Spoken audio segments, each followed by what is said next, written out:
Budget मुलाजमिन और pensioners के लिए पे स्केल डिवीजन। पे स्केल डिवीजन के मुताबिक दो तजावीज़ हैं। सरकारी मुलाजमिन और पेंशनर्स के लिए बजट 2025 में मुतवक्को पे स्केल डिवीजन के बारे में यहाँ पर आपसे बात की जाएगी। पे स्केल डिवीजन के मुताबिक दो तजावीज़। 3 एडहॉक अलाउंसेस में कौन से जम होंगे? मुलाजमिन के लिए पे स्केल डिवीजन का फायदा, पुराने और नए पेंशनर्स के लिए पे रिवीजन का फायदा। पे स्केल डिवीजन 2025 वजारत खजाना हर 3 साल बाद पे स्केल डिवीजन करती है, जिसमें एडहॉक रिलीफ अलाउंसेस को बुनियादी तनख्वाह में शामिल किया जाता है। इस वक्त 3 एडहॉक रिलीफ अलाउंसेस मौजूद है। Number 1 ad hoc relief allowance 2022 10%। Number 2 ad hoc relief allowance 2023 grade 1 से 16 तक 35% और 17 से ऊपर के मुलाजमी के लिए 30%। इसी तरह एडहॉक रिलीफ अलाउंस 2024 जो ग्रेड 1 से 16 तक 25% है और 17 और से ऊपर के मुलाजमी के लिए 20% है। पे स्केल डिवीजन के मुताबिक दो तजावीज़ है। नंबर एक तजवीज़ ये है कि 2022 और 2023 के एडहॉक रिलीफ अलाउंसेस को बुनियादी तनख्वाह में जम कर दिया जाए, जो मजमूई तौर पर 40% बनता है। इससे आपकी बुनियादी तनख्वाह 40% बढ़ जाएगी।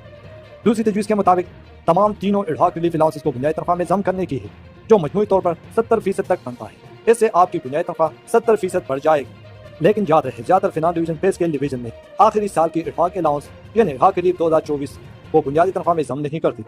तो इस तरह ज़्यादा तजवीज़ नंबर 1 की चांसेस है, यानी सिर्फ 2 एडहॉक रिलीफ अलाउंसेस जम होंगी। मौजूदा मुलाजमीन पर पे स्केल डिवीजन के असरात।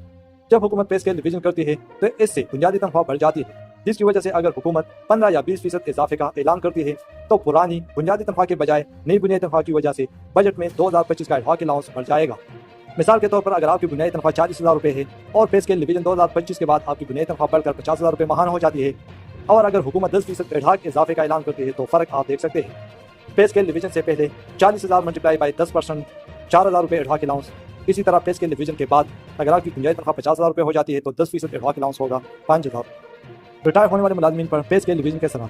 जो मुलाजमीन पे स्केल डिवीजन से पहले रिटायर होते हैं उन्हें ज़्यादा फायदा नहीं होता, ताहम जो मुलाजमीन पे स्केल डिवीजन के बाद रिटायर होंगे उनकी बुनियादी तनख्वाह बढ़ जाने से उनकी पेंशन पर मुस्बत असर पड़ेगा। इसी तरह लीव इंकेजमेंट और कम्यूटेशन में भी उनको फायदा मिलेगा। मौजूदा पेंशनर पे स्केल डिवीजन से मुस्तफीद नहीं होते, ताहम उनके लिए पेंशन में 20% इजाफे की तवक्को है।